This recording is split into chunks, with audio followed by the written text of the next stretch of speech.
அடுத்து டாக்டர் எழிலன் அவர் வந்து திமுகவுடைய ஆயிரம் விளக்கு தொகுதி எம்எல்ஏ. இவன் வந்து கொள்கை தலைவர்னு வச்சுக்கிட்டு இருக்கான அஞ்சலை அம்மாள் அவங்களுடைய ஒரு வகையில் அவங்களுக்கு பேரன்.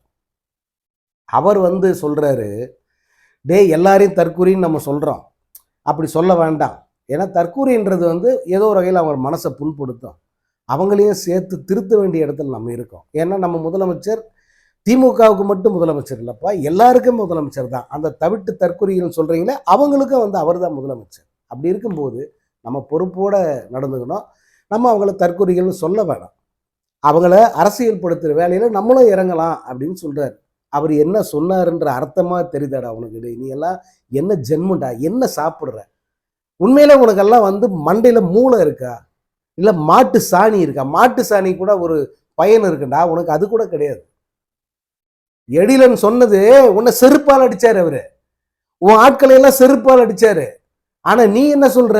உனக்கு சப்போர்ட் பண்ணாரு, உன்னை ஆதரிச்சு பேசுறாருன்னு சொல்றியே. இது ஒண்ணு போதாதா? நீ எப்பேற்பட்ட ஒரு கேவலமான பிறவி. உனக்கு அரசியல்லாம் இம்மி அளவுக்கும் வராது. உனக்கு தெரிஞ்சது அத்தனையும் ஒரு ரோபோ, கீ கொடுத்த ரோபோ, அங்க என்ன உள்ள வந்து லோட் பண்ணி வச்சுக்கிறாங்களோ அதை போய் உளறிட்டு வர்ற ஒரு ரோபோ அப்படிங்கிறத நீ திரும்ப திரும்ப நிரூபிக்கிறேடா.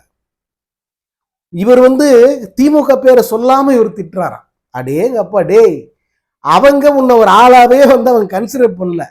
போற போக்குல உன்னை தட்டி விட்டு போறாங்க. அறிவு இருக்கிறவன் அறிவு திருவிழாவை பாராட்டுவான், அறிவு இல்லாதவனுக்கு அந்த திருவிழாவை பார்த்தா பதறத்தான செய்யும் அப்படின்னு கேட்டுட்டு அவர் பாட்டுக்கு போயிட்டே இருக்காரு. அது உன்ன சொன்னாங்களா வேற எவனை சொன்னானான்னு யாரு பார்க்குற ஜனங்களுக்கு தெரியும்.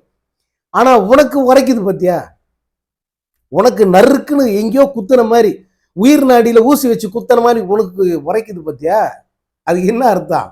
அவங்க சொன்ன அந்த அறிவில்லாத தற்குறி, அறிவற்ற தர்திர நீதாங்கிறது உனக்கே தெரியுது.